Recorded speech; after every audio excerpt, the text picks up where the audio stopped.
In this video, I'm going to talk about creating a seekbar with Kotlin. So to create a Kotlin project, you have to choose File, then New Project, and then choose Empty Activity.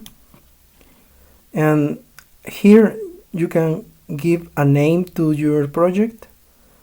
You can specify the package, and you can also indicate the location of your project. And this part is very important because you can specify if you want to use Kotlin or you want to use Java. And after this, you choose Finish, and you get your Android project with Kotlin.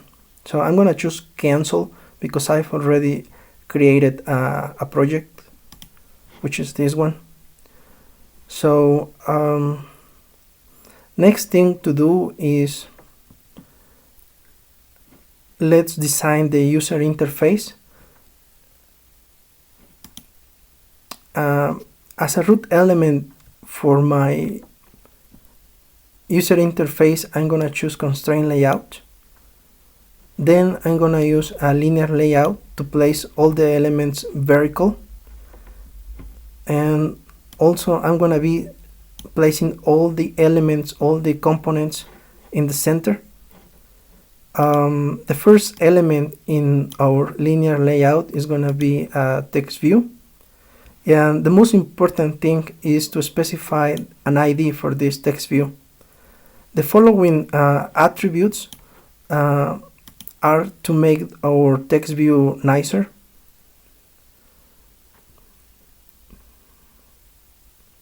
We can change them a little bit. Maybe we can pass 25 for the text size, and it gets smaller. Also, the next component is a seekbar. Also, it's very important that you give this seekbar an ID. And the following properties is just to place our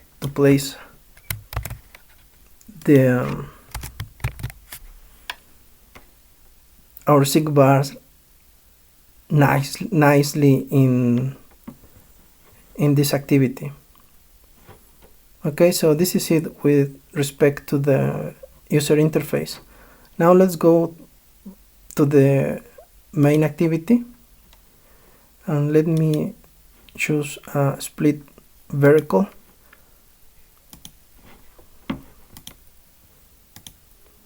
Okay, let's declare a variable of type text view, and let's call it progress view. Now then let's create a variable of type seekbar, and let's call it seekbar view. And let's assign a null value for each of these variables. And then let's map these widgets with these variables. For example, here we have a progress view, and this progress view is making a reference to this text view with ID progress. This is how we map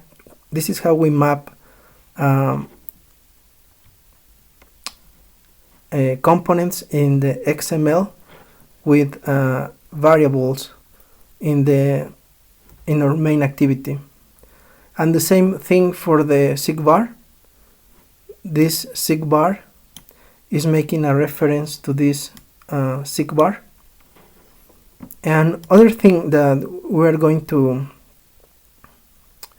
set for our seekbar is a OnSeekBarChangeListener.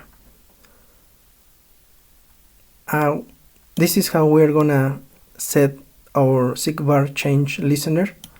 We're going to specify, we're gonna use these symbols so that we can make it null if it's necessary. And also we have to implement this interface on OnSeekBarChangeListener, and we are passing this interface here. This word, this is making a reference to this OnSeekBarChangeListener. Okay, after that, it's necessary to override these methods, which belong to the OnSeekBarChangeListener. Okay, so let me close this one. And here we have some parameters that are useful to work with seekbar. And we're going to assign the progress of our seekbar to this text view so that we can see the progress of our seekbar. And that's it. Now let's run the project.